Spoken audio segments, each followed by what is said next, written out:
नमस्ते। आज के इस नए और बेहद दिलचस्प विश्लेषण में आपका स्वागत है। देखिए, आज हम रामायण के उस पन्ने को पलटने जा रहे हैं जो सिर्फ एक कहानी नहीं है, बल्कि उसूलों, वफादारी और नैतिकता के बीच एक बहुत ही गहरे और जज्बाती टकराव की मिसाल है। आज हम कुंभकर्ण की बात करेंगे। जी हाँ, कुंभकर्ण, जिन्हें अक्सर हम बस एक विशालकाय योद्धा या 6 महीने सोने वाले किरदार के रूप में याद कर लेते हैं।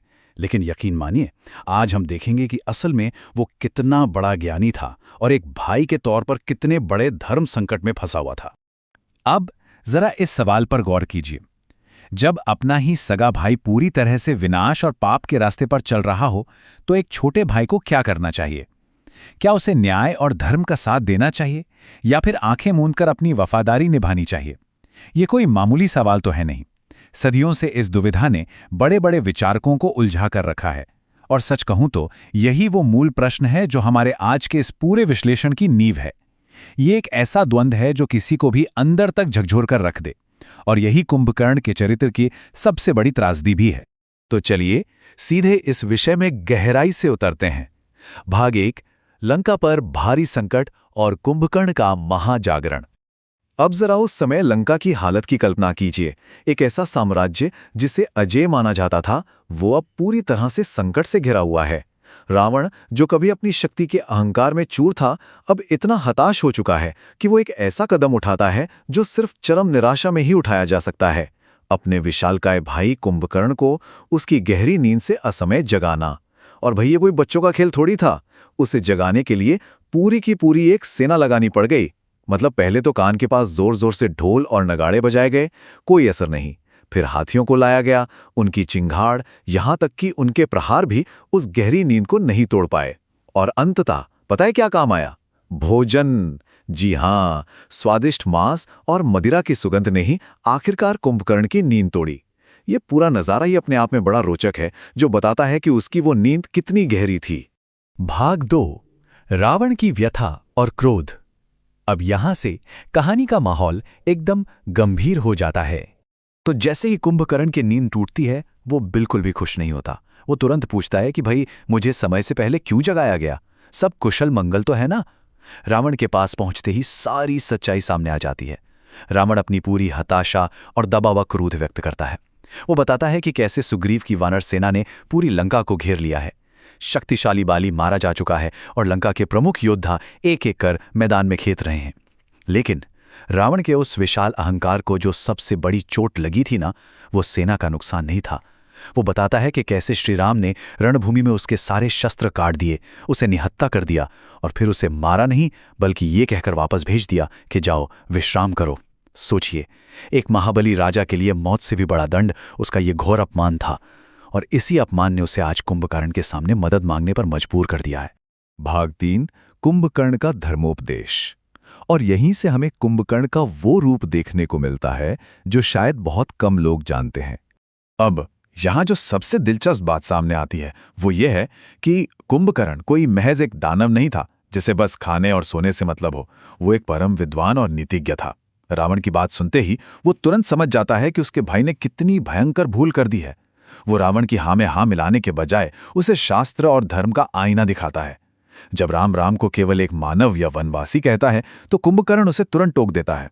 वो साफ शब्दों में कहता है कि आंखें बंद कर लेने से सूरज की रोशनी खत्म नहीं हो जाती। वो राम को पहचानता है।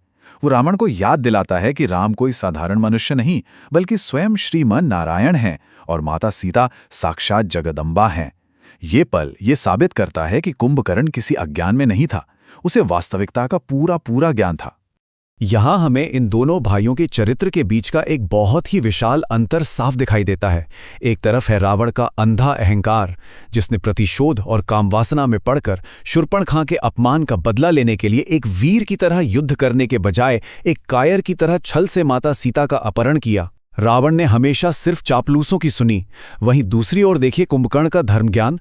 कुंभकर्ण स्पष्ट रूप से कहता है कि एक राजा को हमेशा विद्वान मंत्रियों से सलाह लेनी चाहिए, स्वार्थी लोगों से दूर रहना चाहिए। वो नीति शास्त्र का हवाला देते हुए समझाता है कि धर्म, अर्थ और काम का सेवन सही समय पर होना चाहिए, और जहां अर्थ और काम आपके धर्म के आड़े आएं, वहां सिर्फ और सिर्फ धर्म का पालन करना ही श्रेष्ठ है। लेकिन रावण वो तो ये सब सुनने के मूड में बिल्कुल भी नहीं है। अपने अहंकार और हताशा में वो कुंभकर्ण की बातों को बीच में ही काट देता है। वो चिढ़कर कहता है कि भाई, ये समय मुझे नीति और शास्त्र पढ़ाने का नहीं है, जो होना था वो हो चुका है। रावण के हिसाब से एक सच्चे भाई की परिभाषा ये है कि चाहे भाई ने कोई पाप भी क्यों ना किया हो, जब वो मुसीबत में हो तो उसे उपदेश देने के बजाय उसकी मदद की जाए। रावण कुंभकर्ण से एकदम साफ साफ कह देता है कि उसे इस वक्त एक गुरु की नहीं बल्कि एक वफादार भाई की जरूरत है, जो आंख बंद करके उसका साथ दे। भाग 4, भ्रातृधर्म और अंतिम निर्णय। और यहीं से ये कथा अपने सबसे भावुक और चरम शिखर पर पहुंचती है। तो यहां सबसे अहम बात यह है कि कुंभकर्ण के सामने तस्वीर बिल्कुल साफ थी। उसे अच्छी तरह पता है कि राम साक्षात ईश्वर हैं। उसे पता है कि रावण का कृत्य घोर पाप है और उसे यह भी पता है कि इस युद्ध का अंजाम क्या होने वाला है। लेकिन फिर भी वो अपने नैतिकता और अपने भ्रातृधर्म के बीच एक ऐसा चुनाव करता है जो दिल तोड़ देने वाला है। ये एक योद्धा का अपने बड़े भाई के प्रति वो अटूट प्रेम और कर्तव्य है जो सही और गलत की सारी लकीरों को धुंधला कर देता है। कुंभकर्ण आखिरकार हार मान लेता है, वैचारिक रूप से नहीं बल्कि एक सेवक के रूप में। वो घोषणा करता है कि छोटा भाई एक मित्र भी होता है और एक सेवक भी।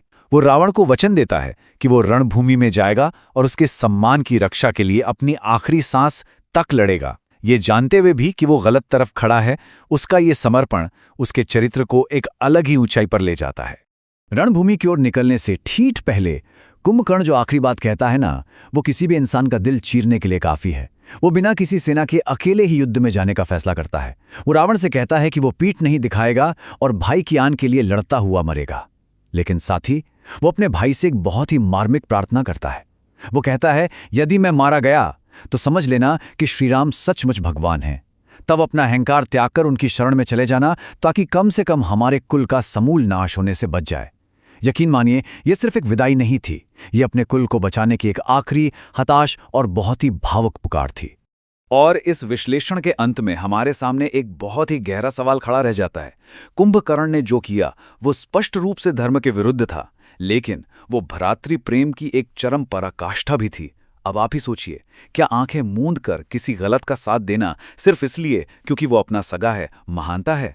या फिर ये एक ऐसी भूल है जो अंततः सिर्फ और सिर्फ विनाश का कारण बनती है?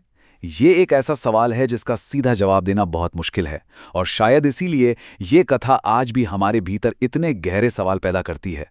इस वैचारिक द्वंद्व पर विचार करना और सही गलत के पैमानों को समझना वाकई बेहद जरूरी है। तो आज के इस गहरे और मार्मिक विषय को हमारे साथ समझने के लिए आपका बहुत बहुत धन्यवाद। फिर मिलेंगे।